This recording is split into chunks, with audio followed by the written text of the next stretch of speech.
what's been the toughest kind of issue that you've had to deal with within a workplace? Probably the toughest ones are always suicide, whether it's happened on site, whether it's happened after hours. I sit with a lot of leaders who say to me, Lisa, I do not want to be a therapist. And I'm like, well, no one's asking you to. We're just asking you to be human. I know you love speaking on stage and talking to people as much as you possibly can. Tell me about one of your hot topics at the moment. One of the greatest human needs is to...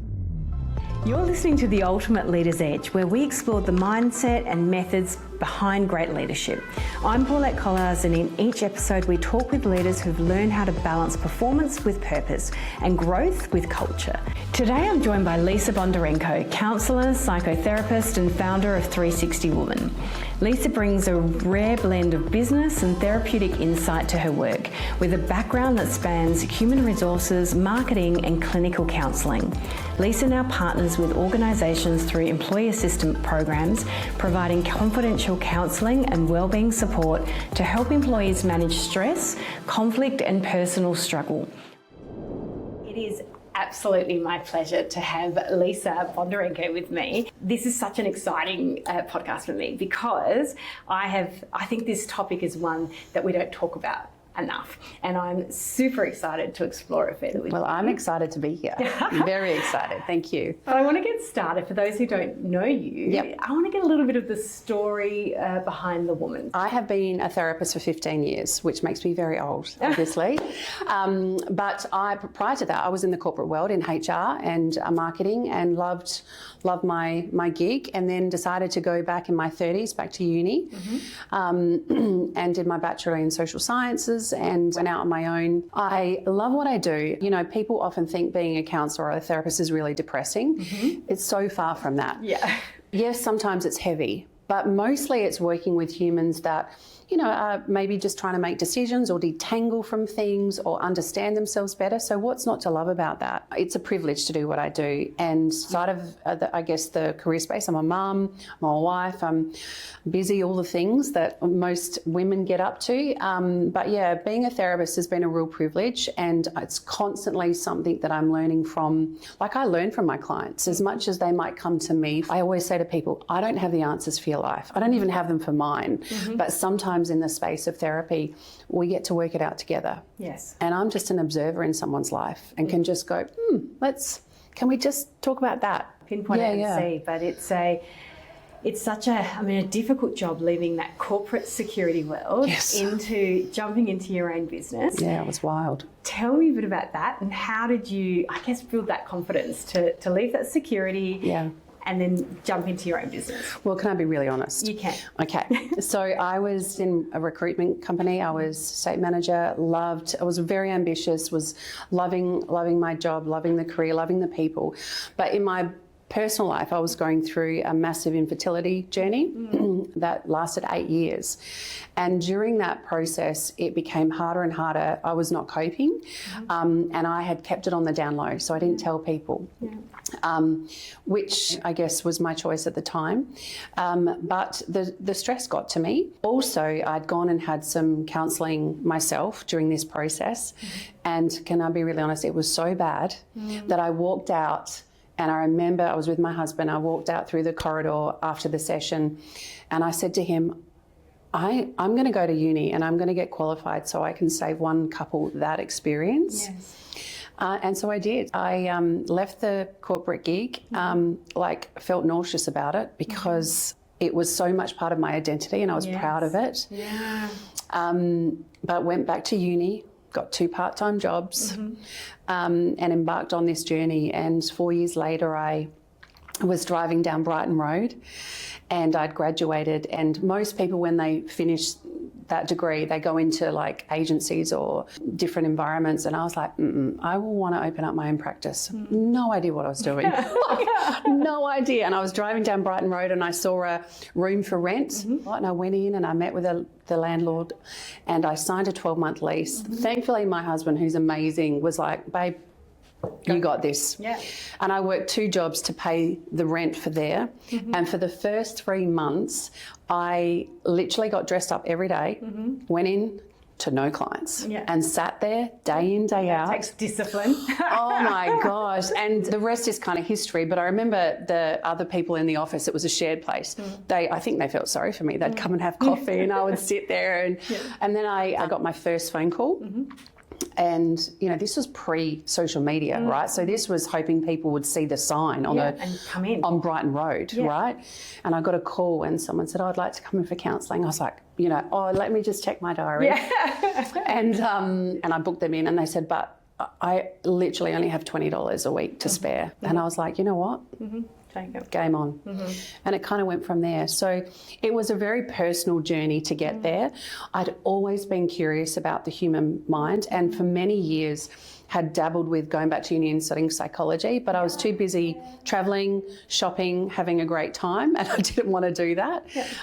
So it really was that personal journey that really, I guess, pivoted me. But it was really powerful. And I think coming from the corporate space, so I do a lot of work in the corporate world now, and I do have that corporate brain still. You know, I understand KPIs, I understand, you know, strategy. So I can marry that with some therapy. So it's a unique blend, but it works. And that bit of having a crappy support system, someone maybe who wasn't there to listen. What did that look like and what did that drive you to do better? I think there was a lack of authenticity. And it speaks to the space where every human that comes and sees me needs something. And I don't always meet those needs. And I will say to people when I first meet them, I might not be the right person for you. And if I'm not, please tell me. And I'm going to help find someone that is. Because that's what I needed. And I did not connect to that counsellor. My husband, he was mortified. He hated it too. So there was something lacking. And I thought that's the gap that I want to bridge. And as I said, I'm not for everyone. And I get that. Relationship's important. And it was that instant connection, right? And it wasn't even about what was said. It was the environment. It was the atmosphere. And I'm not saying that that person wasn't a great therapist. It just wasn't right for me. In terms of, I guess you're dealing with some really heavy issues. So, you know, it could be anything from tent conflicts to fertility to the joy of menopause to, you know, anxiety. It's a really big broad gamut spectrum of things. And we'll talk about the impact in workplaces soon. But what are some of the biggest issues that are impacting workplaces today? Most humans have a huge capacity to cope, right?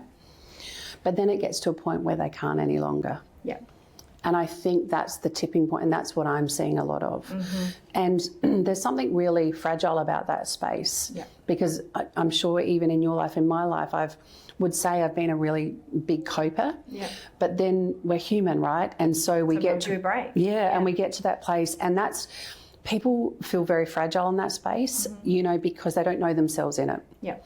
So I guess for me, I see the people, and I'm meeting the people in that time of their life, which is really vulnerable, powerful, right? You know, there's something incredible working with people at that time in their life, but it can be frightening. So often what I see is the pushback on the door's been opened, but it feels too much and it feels foreign, so I'm out. Whether it's a marriage issue, whether it's a health issue, whether it's a mental health issue, whether it's a whatever. And it's easier, and I've done it myself.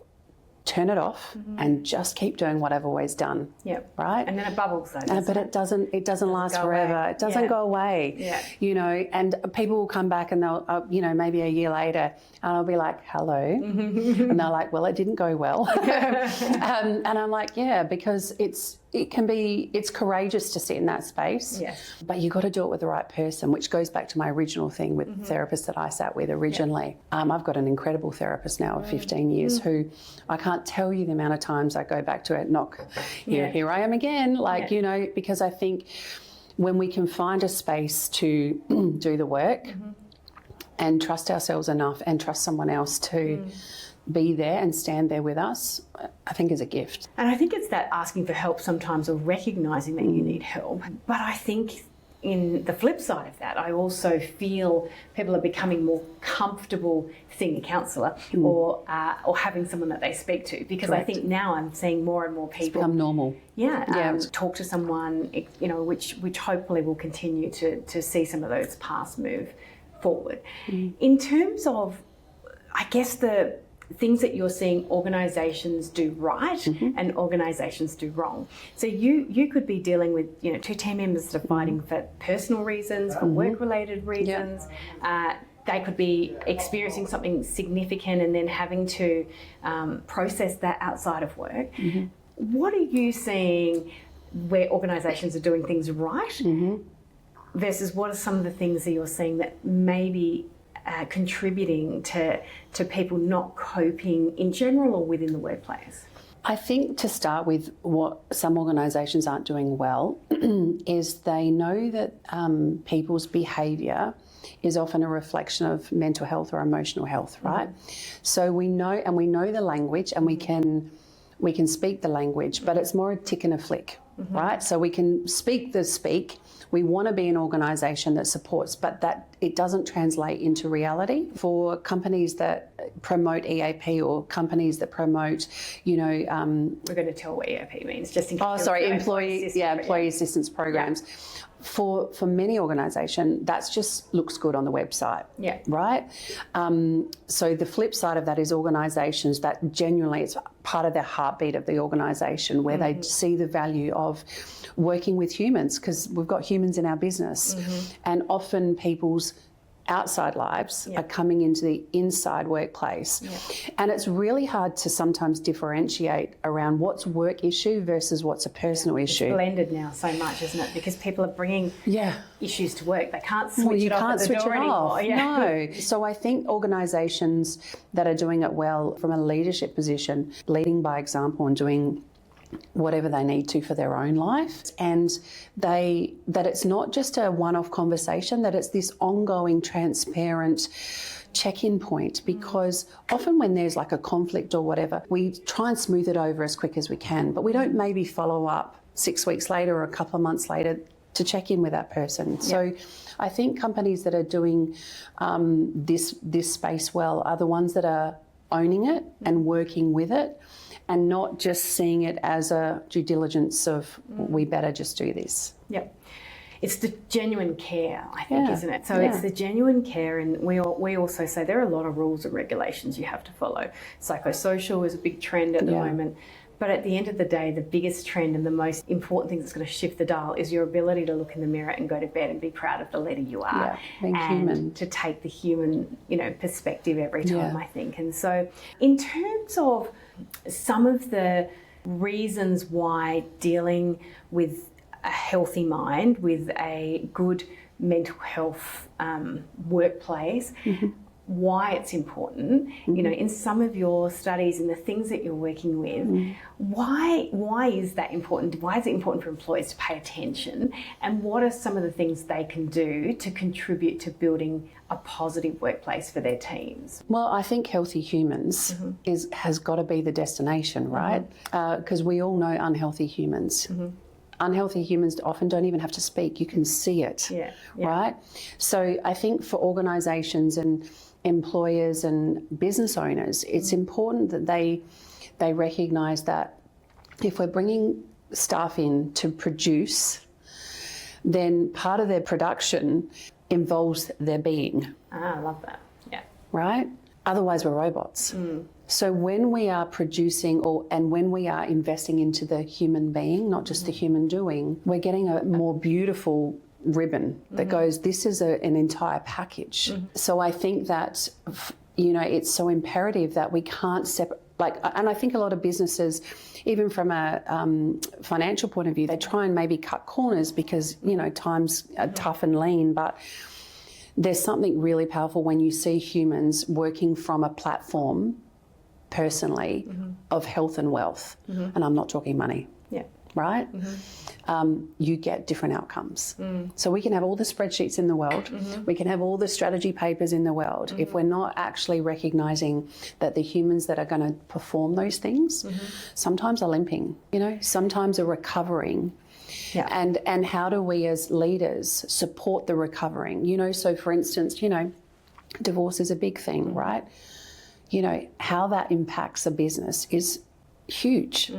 people can perform, we can suck it up and we can just get on with it, but that doesn't mean that we're getting the best product. Yeah. Employers used to be worried. I'd hire a mum and, they're going to have babies and they're going to disappear. Now it's like there's so many other things it could be. It could be, my mum is ageing and they've broken a hip and I have to look after them for 6 weeks, or, my children with special needs, or special needs or other bits and pieces. And so I think the dynamics have definitely changed. Yeah, shifted. For a leader, what's something they can put into their toolkit that can help them with that? Like, is there anything you've spoken to leaders about to help them better understand, connect with someone who is going through something that might be a little bit more difficult? Yeah, it's interesting, isn't it? Because I sit with a lot of leaders who say to me, Lisa, I do not want to be a therapist, right? Yeah. And I'm like, no one's asking you to.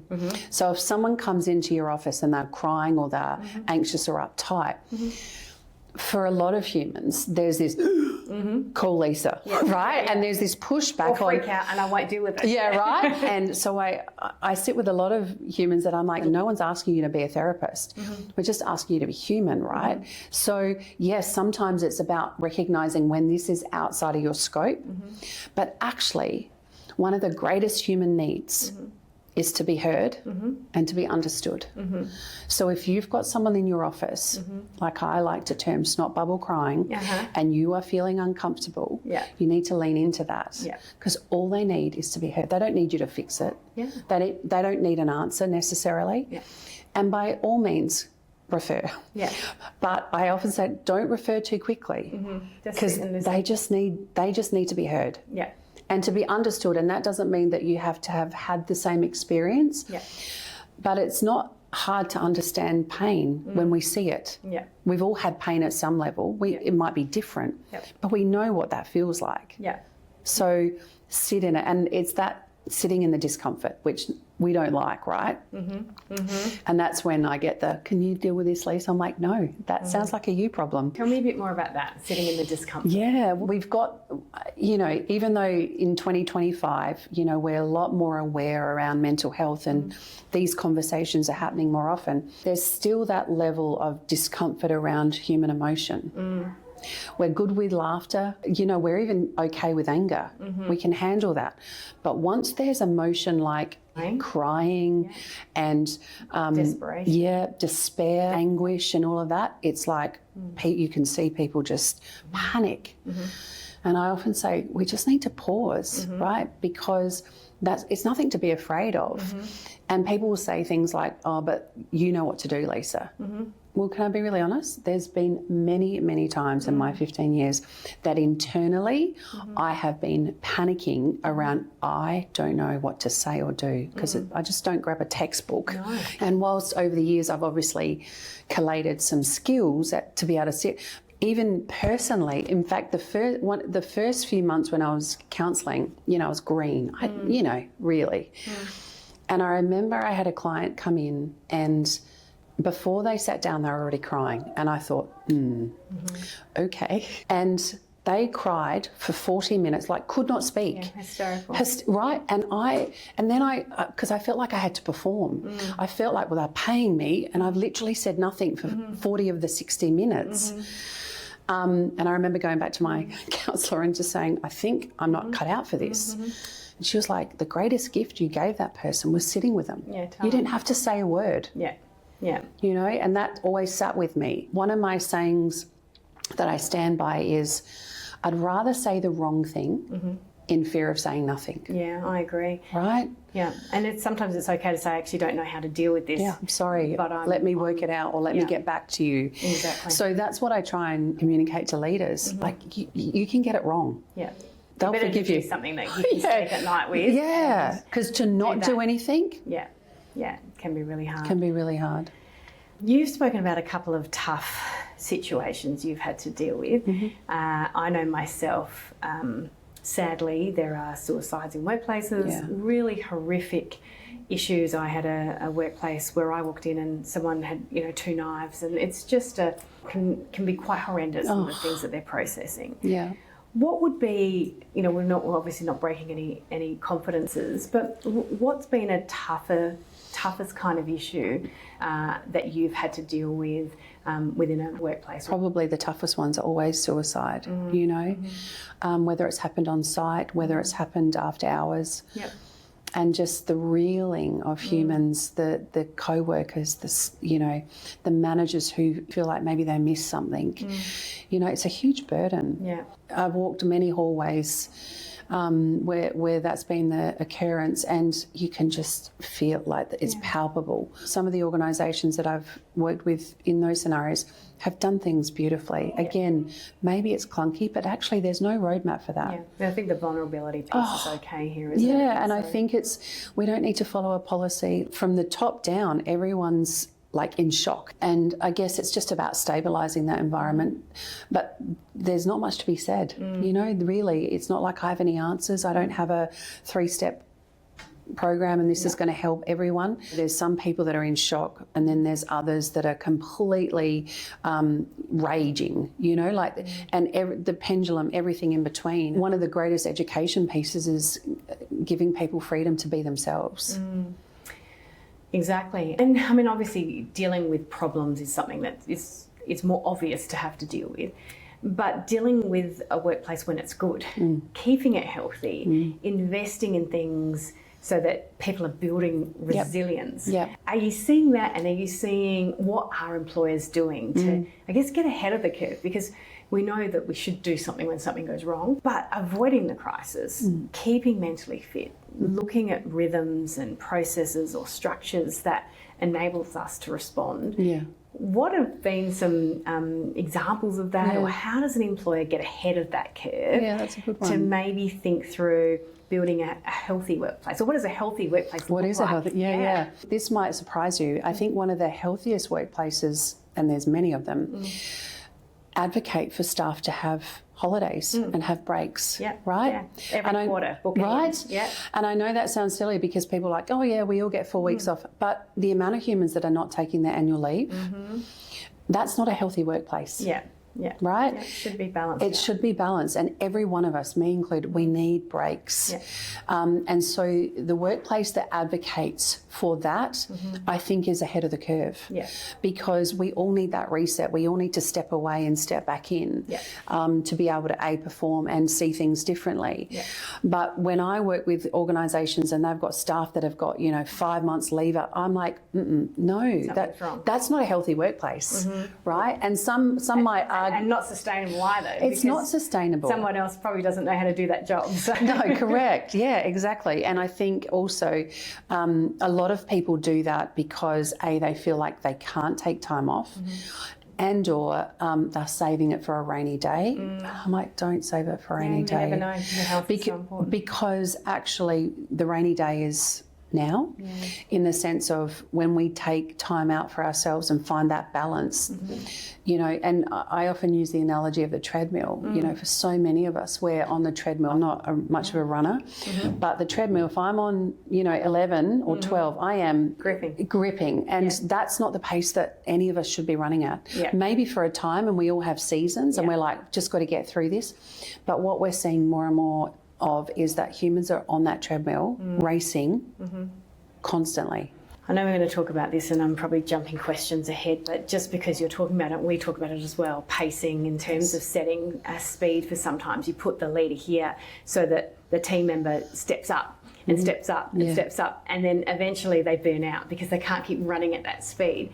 But the leader's looking after themselves, I know, is such an important piece, because if the leader's burnt out, they just can't be inspiring. No. And so that whole piece of leaders looking after themselves first to make sure that, or setting the example. Tell me a bit about that in terms of why it's so important to lead by example.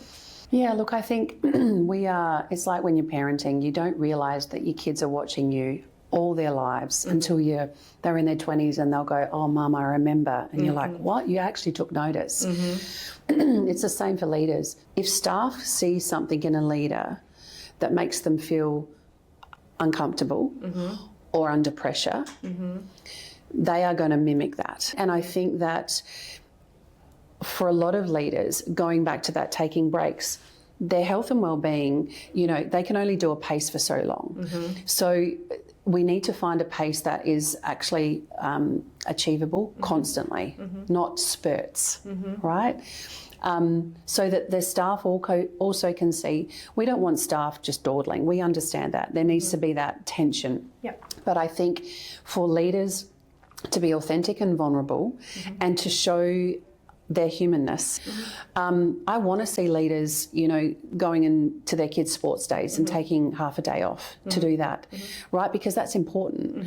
I want to see leaders doing extracurricular activities outside of work, because that also gives them a depth and, width of wealth around just outside of the office. So I think it's just about that transparency piece, the vulnerable piece, but also being authentic enough to go, hey, I'm not just a leader, I'm a man or I'm a woman, I'm human, and I have other needs and I have other desires and I have other things in my life that create me who I am. Yeah, I think the whole life is definitely So part important. of being a leader now, isn't it? And we're seeing that a lot more in terms of that ability to connect with team on different things.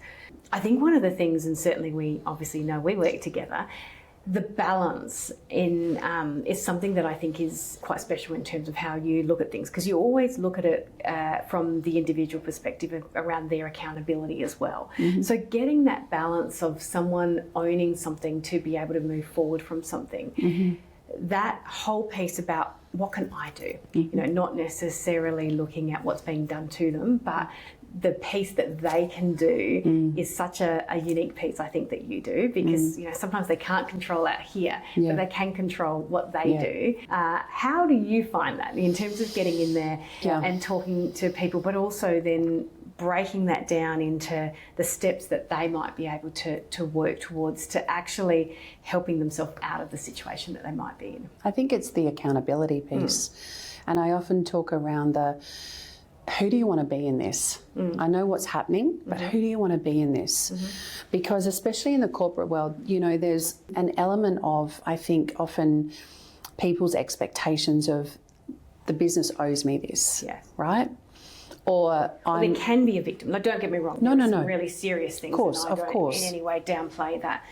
But there can also be a victim mentality as well of it's being done to me as well. Correct. So, which is difficult. It's really difficult, and sometimes it's hard to work out which is which. Which is which. Yeah. But, for me, I guess I'm unapologetically about all of us, no matter our position, no matter our pace. We're accountable for our own life, right? And so that also means that when things are challenging, maybe it's a conflict in the workplace, maybe it's a relationship issue, maybe it's whatever it is, I can only do what I'm responsible for me. Yeah. Especially, I do lots of mediation and things like that. Yeah.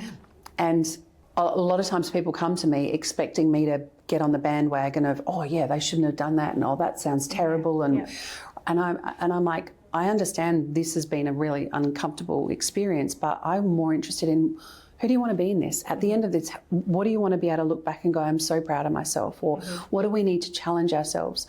And I know even in my own life, sometimes we need to step outside of the situation. Yeah. And truth can hurt sometimes, because sometimes we need to face the facts that actually I did play a role in that. Yeah. And there is some very rarely is it not a small part. Correct. I mean, there is 50-50. terrible things that happen to people, and and that's a different topic. But when you've got something, there's always something in there, isn't there? So. Because there's also patterns in lives, right? People have patterns. I have patterns of the way I behave or the way I do things under certain situations. So I'm interested in working through the pattern, because we can take that back into the workplace. We can still do mediation and whatever it is, but unless we're changing from the inside out, nothing's going to get changed. Yeah. And I think sometimes leaders go, can we just fix this? They're not getting along. Yeah. And it's like, well, we can't fix the situation. We can work with the individuals. And that's what I'm more interested in. And I think that's where the change happens. Yeah, well, if you keep doing the same thing, you're going to get the same result. Correct. So unless you unpick that habit, isn't it? Understanding. And what do I have to do differently? Yeah. The relationship's not going to mend, is it? So no. I think that's the critical piece, isn't it? And we do the same thing. We're often listening all day, what's the actual problem? Yeah, what's the root problem? I just don't like each other, but what does that mean? Yeah, there's always something else. And it's the root system. That's probably the biggest piece. Yeah, I agree. And I think that changing how you think in that scenario. Like it's a different what you think about impacts you, how you feel impacts your actions. So what bit are you going to think about? And I think as humans, we're likely to hang around people that can often stand in our offence, right? So they'll be like, oh, Lisa, that's terrible, of course. And it feeds what I'm feeling.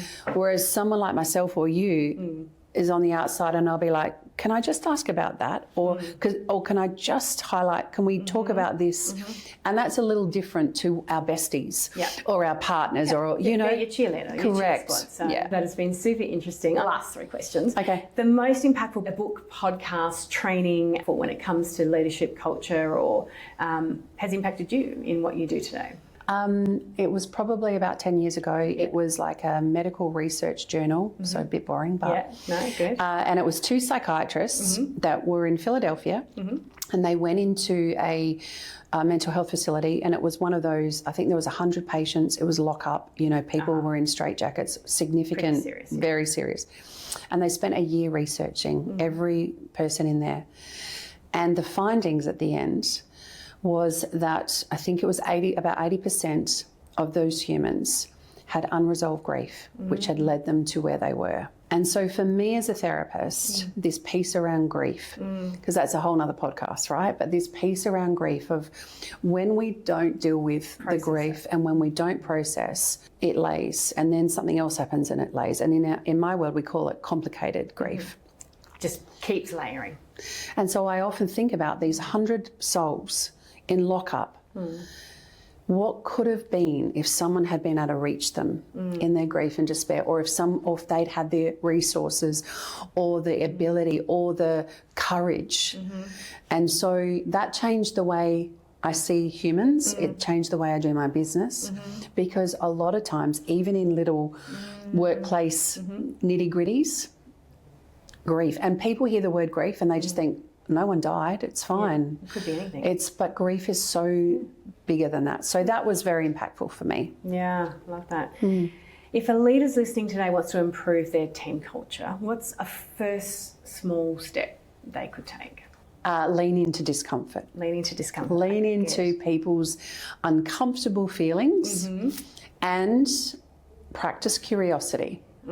My counsellor and supervisor 15 years ago said to me, Lisa, you just need to practice curiosity. So whatever you are observing, just be curious about what it is. Don't jump to a conclusion. Don't panic or react. Just practice curiosity. So that's what I would say. I love that, yeah. I sometimes say when something's happening to me or I'm seeing something that I don't like, I imagine that is like a child of someone who I love, or that is, what if that was, well, what if they'd had a bad day? Or what has happened to that person to have put them into that situation? But I love the curiosity, so I'm going to take that with me as well. So I know you love speaking on the stage and talking to people as much as you possibly can. Tell me about one of your hot topics at the moment that you love speaking and sharing your wisdom with. Okay. My most latest one, which I'm really excited about, is called the flamingo effect. And I don't know if you know much about flamingos. I did not. No. But when flamingos are not doing well, their colour changes shade. So, beautiful pink flamingos, they lose their shade. And I grabbed it because I'm like, that's a good representation of when we're not thriving. And I put together this program or package around what are some of the domains that support thriving. And for me, I'm like all about purpose, identity, passion and goals. And how do we understand a little bit more about ourselves, and when we can work out some of the jigsaw pieces around those areas in our life, because they're not necessarily hot topics in business, right? But I think that those are the domains that I work with when I'm working on my whiteboard in my office. Often it links back to some of those areas that people are unaware of. So I want to bring it to the table. The flamingo effect. Yes. I think if you don't have personal goals clear, it's really hard for you to achieve business goals, isn't Correct. it? So we say, if you don't know what you're rewarding, if you don't know how you're incentivizing, if you don't know how you're connecting back to the individual, you're never going to get them performing at their best. But if you want to get them performing at their best, understand what drives them, understand what their goals are, then the magic is going to happen naturally, isn't it? Absolutely. And so, It's just it's that internal knowing and understanding how we're wired. Yes. And then for leaders to understand that you've got all these individuals, all these different flamingos that thrive under different environments and different circumstances. But if we don't know what they are for ourselves, how are leaders meant to know? And when are they a bit off colour? And when they're off colour, get onto it quickly. Get onto it quickly. Love Get it. onto it. If you had a billboard for leaders everywhere, what would your message say? Do the work from the inside out, and the rest will follow. Yeah. Excellent. I love that so much. It's a great way to end. Thank you so much for your time today. There's Such a some privilege. really good gems and I really enjoyed it. And here's to wishing all of our workplaces are well and all of our people Health and wellness. the time is now. Correct. Isn't it? There's never been a time to focus on health. Start now. But start with yourself. Yeah, absolutely. Thank you. Thank you. Thank you.